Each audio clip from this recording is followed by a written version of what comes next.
Postponed last Saturday over concerns about tropical storm. 아유, 안녕하세요. 잠깐만요. 세탁기가 지금 끝난 것 같은데. 아이고.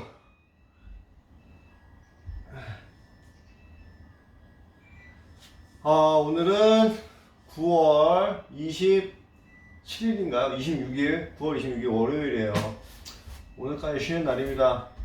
날씨가 많이 쌀쌀해졌는데 7차까지 좀 심하고요. 너무 졸려. 자도 졸립니다. 이 만성 피로는 이게 고칠 수가 있을까요? 빨리 교대 근무가 끝나야 될 것 같은데. 자, 어쨌든 저번 주에 미국에서 금리 인상 발표를 했고요. 역시나 0.75 올랐고, 우리나라 지금 주식 나락으로 가고 있죠. 그리고 대통령의 발언이 아주 핫합니다. 네. 누가 들어도 그렇게 들리는데 아니라고 우기고 있고, 방송에서도 말이 많습니다. 아주 관전 포인트예요. 이게 어떻게 될 것인지 우리나라 과연. 네, 그렇습니다. 운동하겠습니다. 지금 빨리 저쪽이 끝나가지고 지금 잠깐 건조기 좀 빼고 올게요. 팔굽혀펴기 5개만 하고 빨리 하고 오겠습니다. 역시 운동할 때 시엔이죠. Briefing. Now, the U.S. team won its 9th consecutive President's Cup golf tournament Sunday. The U.S. survived a comeback attempt from the international team, winning by a final score of 17.5 to 12.5. Xander Schauffele scored the decisive putt on the 18th hole in his match against Canadian Corey Connors to clinch the U.S. team's overall victory. Now, looming over the tournament was the upstart Saudi-backed Live Golf League. Live golfers aren't allowed, in fact, to compete in the President's Cup, and that cost both rosters several potential players. The U.S. has now won 12 out of 14 President's Cups. The next event will be held in Montreal in 2024. And before we go, the performer at the 2023 Super Bowl halftime show will be...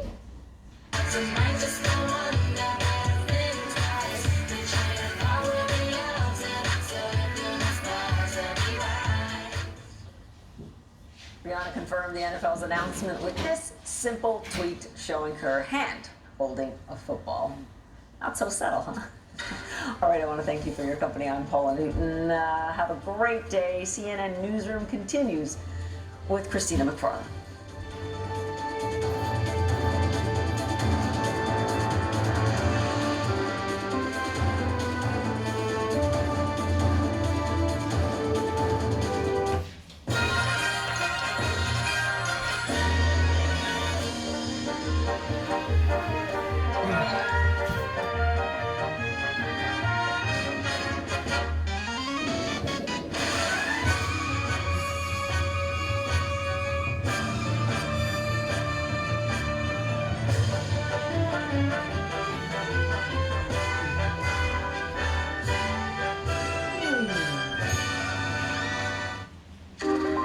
Advancement, adaptation, new marketplace Middle East. Digital opportunities in Egypt and the angel investors chasing sustainable solutions. Marketplace Middle East, Saturday on CNN.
tolerates no signs of dissent whatsoever. Are you anticipating dozens of people being prosecuted? Hundreds? Thousands? Stories of mass internment camps have been trickling out. Do you think you'll see your husband again? This period of mourning is taking place in a real climate of fear. The humanitarian crisis that is unfolding in front of our eyes here. This is one of the cells? Come on in here. We're flying over ISIS front lines. This is the only protection we have. Nerves are still very much on edge. Firefighters have been battling this blaze for weeks. What do you say to people who question climate change? We need to do something now. Ivan Watson, CNN. This is CNN. More people get their news from CNN than any other news source.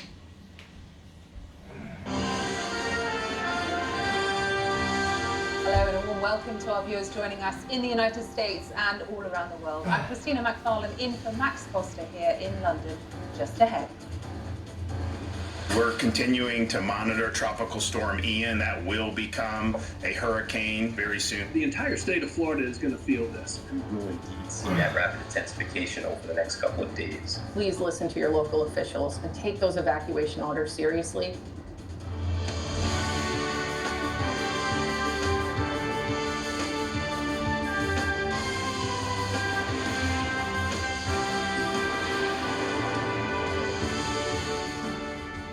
Good morning. It's Monday, September 26th, 9 a.m. here in London, 4 a.m. on the US East Coast, where the state of Florida is under a state of emergency. Officials are warning residents to prepare for the worst as Tropical Storm Ian gains strength in the Caribbean and barrels towards the state. The storm is pushing towards western Cuba right now, but a tropical storm watch is in place for the Florida Keys. The National Hurricane Center says Ian is close to hurricane strength and could become a major hurricane on Tuesday. Florida's governor and officials are urging people to get prepared now. Expect heavy rains, strong winds, flash flooding, storm surge, and even isolated tornadoes. Make preparations now, and I know a lot of people have been doing it throughout the state of Florida, and the things that you should be prepared with are things like food, water, batteries, medicine, fuel. Anticipate, particularly the closer you are to where the eye of the storm makes landfall, anticipate power outages. That is something that will likely to happen with a hurricane of this magnitude. Well, heavy rain and storm surges are expected, and Tampa residents are filling sandbags to prevent flooding. Local officials say they're trying to stay prepared. Of course, there's a high degree of worry whenever we have a named storm that we are in the trajectory or in the path of that storm. So, but we are preparing. You know, we like to rehearse and practice for these, but we certainly don't want to be on the main stage of Ian. We are preparing right now, and we've got the great men and women for the city of Tallahassee out making sure that our power lines are clear, our stormwater systems are clear, you know, removing any debris that could possibly cause blockage. We're doing everything we can on the front end of the storm to prepare and secure our infrastructure. Residents across the state have also been stocking up on essential supplies, and authorities say people must follow evacuation orders if necessary. If an evacuation order is given, please heed that warning. You don't want to be that family or that individual that calls for help, and us and our partners, first responders, can't get to you. CNN's Carlos Suarez is in Tampa following the storm. Ahead of a possible impact with Ian, city officials here in Tampa opened 3 sand distribution sites on Sunday, and the line at each location was quite busy. Officials here echoed Florida Governor Ron DeSantis' declaration that folks need to prepare now and not later in the week. At a briefing in Tallahassee, the governor said that 2,500 members of the Florida National Guard have been called up, and he noted that the entire state of Florida is under an emergency declaration. He once again reiterated that it does not matter where you live in the state of Florida, you need to have your hurricane supplies now. It really is important to stress the degree of uncertainty that still exists. And so anybody from Tampa Bay all the way to Escambia County, there are different tracks that would take it into any one of those places. And I would also say to other Floridians, even if you're not necessarily right in the eye of the path of the storm, there's going to be pretty broad impacts throughout the state. You're going to have wind, you're going to have water, there could be flooding on the east coast of Florida as a result of this. It's a big storm. City and county officials here have left open the possibility of a possible evacuation, all of this depending on where Ian tracks. Carlos Suarez, CNN, Tampa, Florida. Well, meteorologist Pedram Jawahiri is joining us. And Pedram, as Florida prepares for the worst, do we have any idea where this storm is due to make landfall? You know, the models have been really disagreeing on quite a bit of this storm system. We know it is going to intensify rather quickly, Christina. The question is exactly how far west or how far east does it end up as it approaches the state of Florida. Right now, it's about 100 miles or so south of the Cayman Islands, about 350 miles south of the western tip of Cuba, 70 miles per hour, meaning sustained winds are just about 4 miles per hour shy of a Category 1 hurricane. We believe that'll occur within the next hour, possibly in the next few hours here. This becomes a Category 1 hurricane, and that is the weakest it'll remain here, possibly for the next 5, maybe 6 days before it moves across land, depending on which track it takes. But notice hurricane warnings have been prompted across the Cayman Islands and also across parts of Cuba, because the system has what it takes to not only become a hurricane, but potentially rapidly intensify. This is the warmest body of water across the Atlantic, the warmest region with heat content across the Atlantic. So we know the system will be really fueled rather quickly across this region. Notice 9 to 14 foot storm surge. That's the forecast around western Cuba. This will be catastrophic storm surge. Parts of southwest Florida, initial forecasts have storm surge threat as high as 7 feet across that region. Here we go with the timing. We think landfall sometime into the early morning hours of Tuesday around western Cuba as a Category 2. Because of the very little land interaction on Tuesday morning here, we do expect this to quickly intensify back up to a Category 3 and possibly even to a Category 4 from Tuesday into Wednesday. Of course, anytime you get to the scale, you're talking about a major hurricane. We know the population density quite high across portions of western Florida, and this system is forecast to parallel the coast, which really is the worst case scenario because the impacts across the state become a multi-day setup where you get onshore winds, you get storm surge threat, and significant rainfall. And notice just the scope of the system here. The forecast guidance really begins to break apart, and I often tell people, don't fall in love with the center of that track because the western periphery of this cone indicates where the forecast guidance on some models takes the storm, and the eastern periphery also shows where other models take the storm. So we're kind of splitting the difference, but the storm doesn't travel in a straight line. So it will end up somewhere between that area. And just to show you the variability between the initial forecast guidance just from Saturday to Sunday models, notice how quickly from one day to the next it can shift. So 3 to 4 days out, you bet it is going to shift even more here in the coming several days. But again, the initial concern is Tuesday morning landfall around parts of western Cuba, and then look at this particular model, the European one, on Wednesday into Thursday, bringing it near Tampa. And again, showing you another model where, again, western Florida, western Cuba looks the initial impact zone, but when you look at where it ends up in the United States, the American model wants to keep it offshore and possibly take it to the Panhandle region near Panama City. So we'll follow this as the story progresses and give you the latest here on CNN. Yeah, given the variability of those models, we're going to have to keep a close eye on it hour by hour, aren't we? Pedram, thanks very much for now.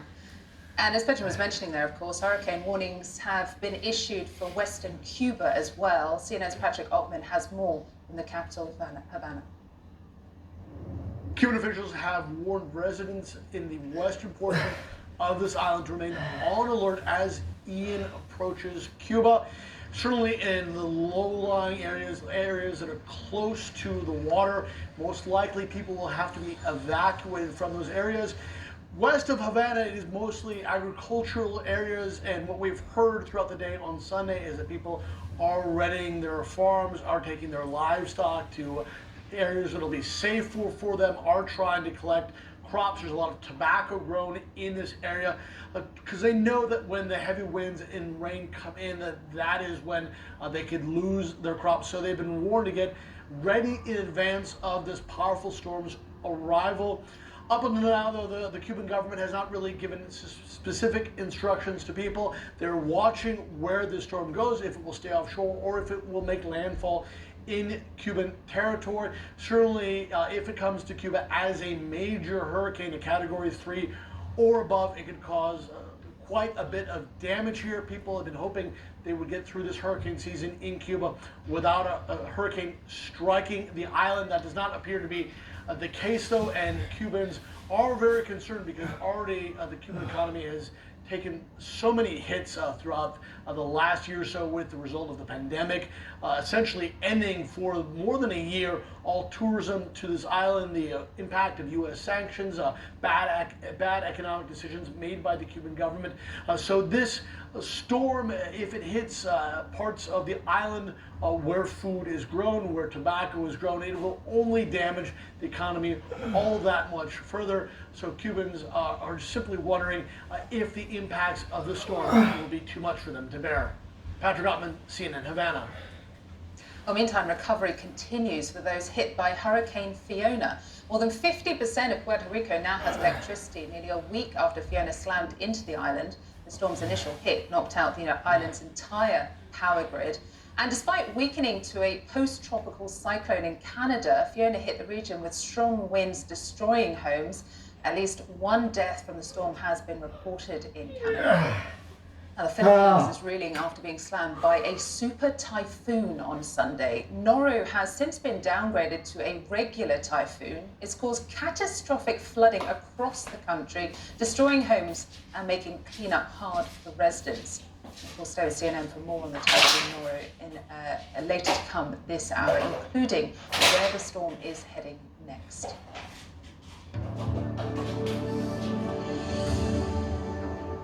Now we're tracking growing protests across Russia over President Vladimir Putin's mobilization order and the war in Ukraine. An independent monitoring group says more than 2,300 people have been detained since last Wednesday as the government tries to shut down opposition. On Sunday alone, dozens were detained in some of Russia's ethnic minority regions during heated protests against the draft.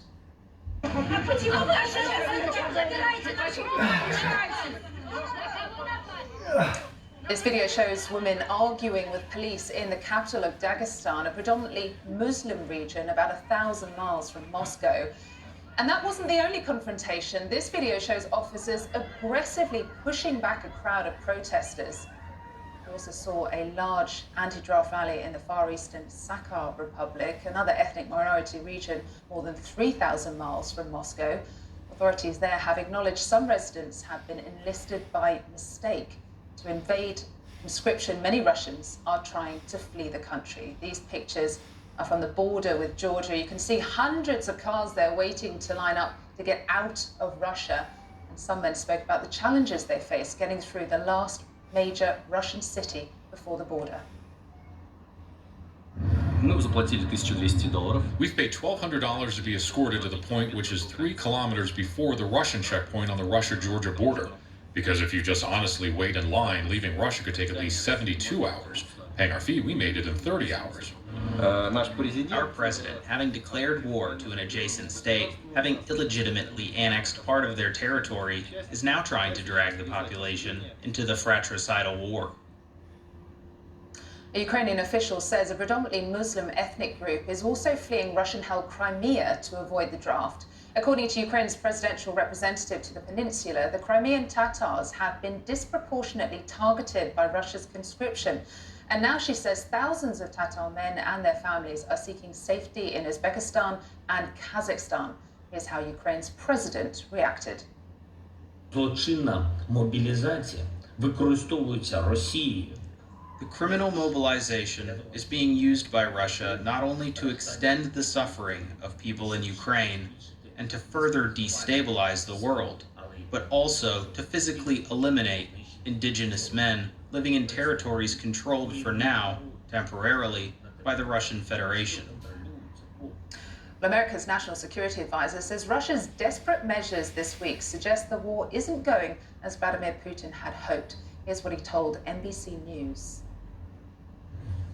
Throwing together sham referenda on 3 days' notice and scrambling to call up hundreds of thousands of people who are going to need to get trained and organized is not a sign of strength. It's not a sign of confidence. Quite the opposite. It's a sign that he is struggling very badly in Ukraine, that the Russian army is struggling badly, and that he doesn't have a lot of options left because he really did not want to have to move to mobilization. He knew that as soon as he ordered mobilization, there would be some upheaval in the country, and we're seeing the images and scenes of that right now. Well, the US Secretary of State has confirmed that Washington has been communicating privately with Moscow about Russia's threat to use nuclear weapons in Ukraine. Antony Blinken says the US has warned Russia of serious consequences if it launches such an attack. Here he was on 60 Minutes. How concerned should Americans be about the prospect of nuclear war? Scott, we've heard a lot of irresponsible rhetoric coming out of Vladimir Putin, but we're focused on making sure that we're all acting responsibly, especially when it comes to this kind of loose rhetoric. We've been very clear with the Russians publicly and as well as privately to stop the loose talk about nuclear weapons. Privately, the United States has been in communication with the Kremlin about these threats of nuclear war. Yes, it's very important that Moscow hear from us and know from us that the consequences would be horrific. Any use of nuclear weapons would have catastrophic effects for, of course, the country using them, but for many others as well. If you can't give us specifics about a U.S. response, can you tell us that the administration has a plan? We do. Well, as you heard there, Blinken didn't specify exactly how America would respond, but he said the US is determined to keep the war from expanding.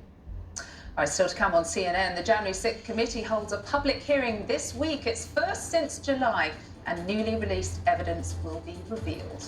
Plus, Giorgia Meloni is expected to be named Italy's first female prime minister. More on Sunday's election as congratulations pour in from Europe's far right. And just ahead, it's been the stuff of Hollywood blockbusters, but now, this time it's real. NASA will try to collide with an asteroid in space. That's coming up.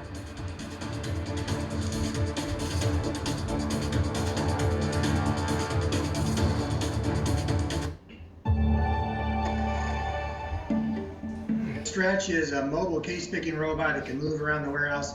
It has vision integrated with it, but it also has a manipulator. And so in terms of the jobs it's doing, it's the first manipulation robot that's mobile for the warehouse. We see the future being adding mobility to more and more dexterous manipulation. So right now we can manipulate a box, and that's still a fairly basic manipulation task. But if we build better end effectors or better hands, we might be able to start picking up more complicated parts, maybe playing a role, moving parts around a manufacturing facility instead of just a warehouse, or operating and doing repair work in a dangerous environment where a person can't go. Maybe you really need dexterous manipulation to figure out why a piece of equipment is failing, and it's clear across the country. And you don't have to go because a robot can be there.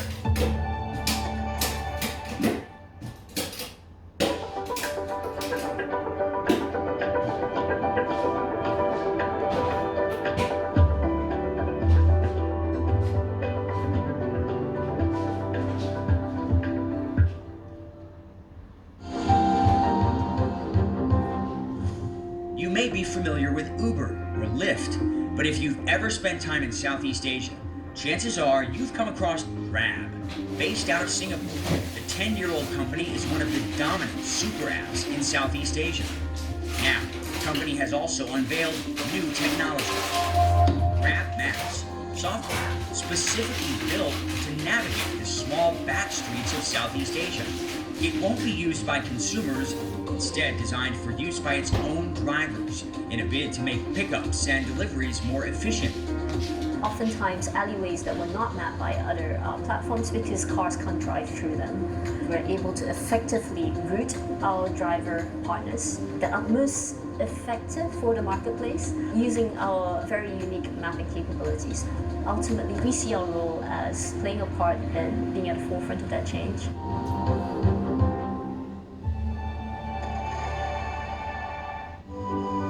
In a leafy corner of Bawal National Park, a high-stakes courtship is taking place.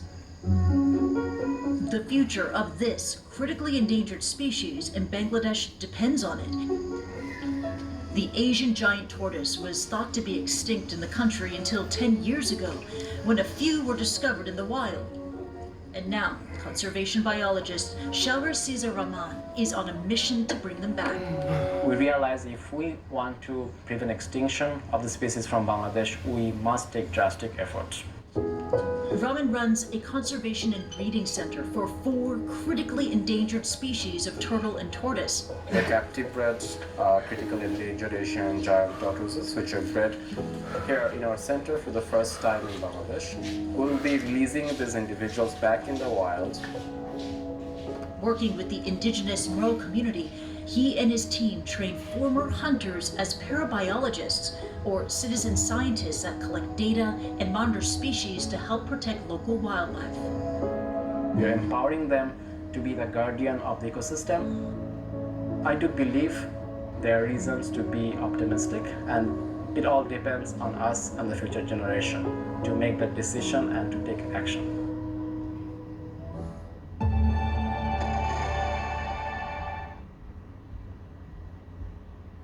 I think it'll be potentially more sweeping than some of the other hearings, but it too will be, very thematic.